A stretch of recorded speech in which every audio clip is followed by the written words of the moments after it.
जय श्री श्याम दोस्तों, आस्तिक कहानियों में आपका स्वागत है। कार्तिक मास महत्तम 30वां, 31वां और 32वां अध्याय। राजा पृथु पूछने लगे, हे नारद जी, भगवान का अत्यंत प्रिय भीष्म पंचक व्रत कैसे प्रसिद्ध हुआ? तब नारद जी कहने लगे कि ये राजा पृथु, यह व्रत आदिकाल से है, परंतु बीच में लुप्त हो गया था। फिर यह कैसे प्रसिद्ध हुआ, सो कथा हम तुमसे कहते हैं, सुनो। श्री कृष्ण जी ने भीष्म जी से इस व्रत का वृतांत कहा। तब सर्वप्रथम भीष्म जी ने इस व्रत को किया। इसी कारण तभी से यह व्रत भीष्म पंचक के नाम से प्रसिद्ध हुआ। हे राजन, भगवान श्री कृष्ण जब पांडवों की ओर से दूत बनकर कौरवों को समझाने गए, तो सबसे पहले वह विदुर जी के पास पहुंचे। विदुर जी ने उनका अत्यंत आदर सत्कार किया। फिर श्री कृष्ण जी भीष्म जी के पास गए। वहां जाकर कुशल क्षेम पूछने के बाद श्री कृष्ण जी ने अपने आने का संपूर्ण वृत्तांत भीष्म जी से कहा। तब भीष्म जी ने कहने लगे, हे भगवान, त्रिलोकीनाथ होते हुए भी आप पांडवों की ओर से ही दूत बनकर क्यों आए? तब श्री कृष्ण जी हंसकर बोले, हे गंगापुत्र, यद्यपि यह अत्यंत गुप्त वार्ता है, फिर भी मैं तुमसे कहता हूँ, उन्होंने एक ऐसा व्रत किया है जो मुझको अत्यंत प्रिय है, इसलिए मैं उनके वशीभूत हूँ। अब मैं उसका वृतांत तुमसे कहता हूँ। पूर्व काल में उज्जैन नगरी में 5 ब्राह्मण कवि, शुचि, दृढ़, दंत और हंस नाम वाले निवास करते थे। तीनों ही वेदों को जानने वाले रूपवान, युवावस्था को प्राप्त, गंधर्व विद्या में अति प्रवीण थे। वे अनेक देशों में घूमते फिरते तथा अपनी गान विद्या का प्रदर्शन करके खूब द्रव्य प्राप्त किया करते थे। एक समय वह मथुरापुरी में सुवीर नाम वाले राजा के पास आए। संगीत कला में निपुण होने के कारण उन्होंने राजसभा में जाने की इच्छा प्रकट की। वह 4 दिन उपवास करते रहे और अत्यंत पवित्र श्री यमुना जी में स्नान करते रहे। फिर उन्होंने किसी से राजा का संपूर्ण वृतांत सुना। उसने बताया कि राजा की कादम्बरी नाम वाली एक योग्य पत्नी है। वह संगीत विद्या में निपुण, राग तथा कंठ में अत्यंत प्रवीण, नाचने में दक्ष तथा रूप यौवन में अद्वितीय सुंदरी है। वह प्रतिदिन एकांत में राजा के सामने नृत्य करती तथा गाती है। ऐसा सुनकर वे राजा के यहाँ पर पहुंच गए। राजा ने उन पांचों को बुलाया। वहां पहुंचकर उन्होंने राजा को आशीर्वाद दिया और बैठ गए। कादम्बरी ने उनको संगीत विद्या में अति निपुण समझकर विशेष नृत्य किया। जब उसने चक्र में ताल दिया तो उन ब्राह्मणों ने उसको रोक दिया। उसने चक्र छोड़ दिया अथवा योग्य ताल दिया, मगर चक्र खंडित नहीं किया। इस पर कादम्बरी का रूप और गुण देखकर वह पांचों उस पर मोहित हो गए। कादम्बरी भी पांचों को देखकर उन पर मोहित हो गई। उसने रात्रि की चोरी छिपे ब्राह्मणों के पास अपने एक सखी के हाथ ये संदेश भेजा कि पांचों में से एक एक प्रतिदिन नगरी से दूर उत्तर कोण में यमुना तट के समीप जन शून्य लताओं से ढका हुआ अनंत नामक तीर्थ है।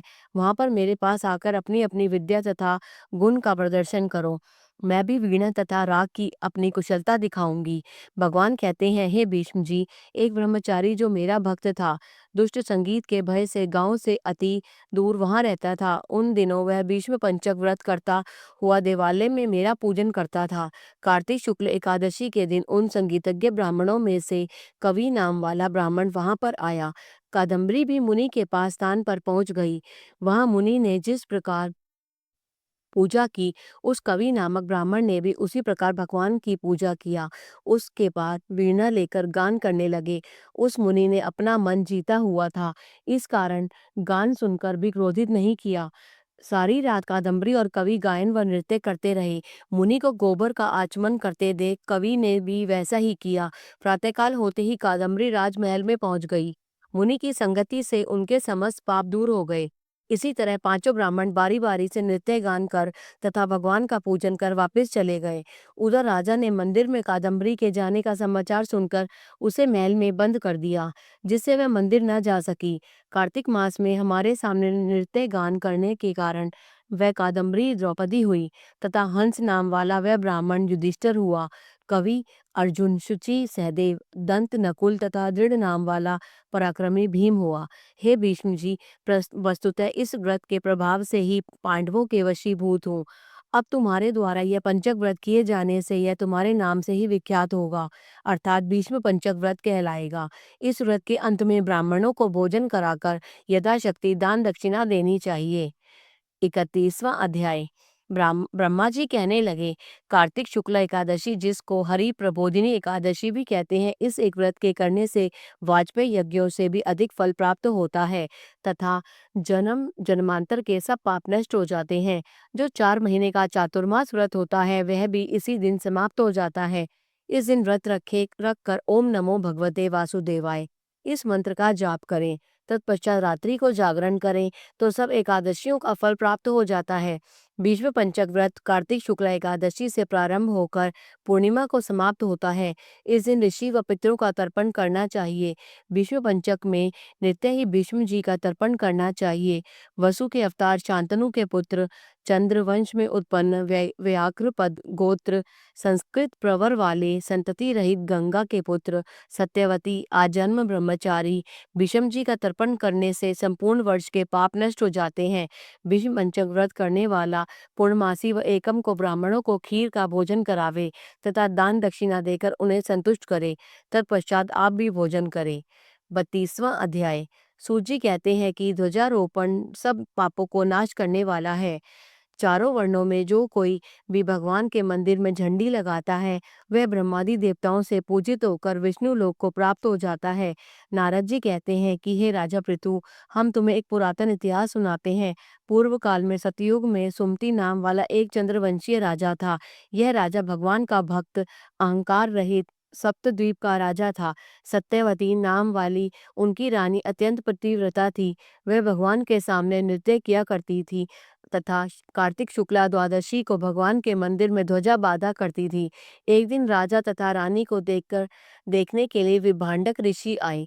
राजा ने उनका अत्यंत आदर सत्कार किया। तब राजा को ध्वजारोपण करते हुए देखकर मुनि ने कहा, हे राजन, भगवान को प्रसन्न करने के और भी अनेक साधन है, परंतु तुम्हारी इस ध्वजारोपण में इतनी श्रद्धा क्यों है? राजा कहने लगा, हे मने, एक अत्यंत अद्भुत आश्चर्य युक्त इतिहास है जो मैं आपको सुनाता हूँ। मैं पूर्व जन्म में मालिनी नाम वाला कुमार्गी ब्राह्मद्वेष महापापी शूद्र था, साथ ही वैश्यगामी भी था। मेरे इन कर्मों को देखकर मेरे बंधु बांधवों ने मुझको त्याग दिया। इसके बाद मैं वन में जाकर एक टूटे हुए विष्णु मंदिर में रहने लगा और वन के मृगादि जीव जंतुओं को मारकर पेट भरने लगा। इसके पश्चात विंध्याचल पर्वत पर रहने वाली कोकिलिनी नाम वाली निषाद की कन्या, जिसने अपने पति को मार दिया था, भूख से व्याकुल हुई, वहां पर आ गई और अब मेरे पास ही रहने लगी। संयोगवश कार्तिक शुक्ल द्वादशी के दिन हमने एक कपड़े को बांधकर उसकी झंडी सी बनाई और दोनों मंदिर पान करके उस झंडी जैसे कपड़े को ले विफल होकर सारी रात खूब नाचते रहे। सारी रात नृत्य करते रहे। सारी रात नृत्य करते रहने के कारण प्रातःकाल हम दोनों की मृत्यु हो गई।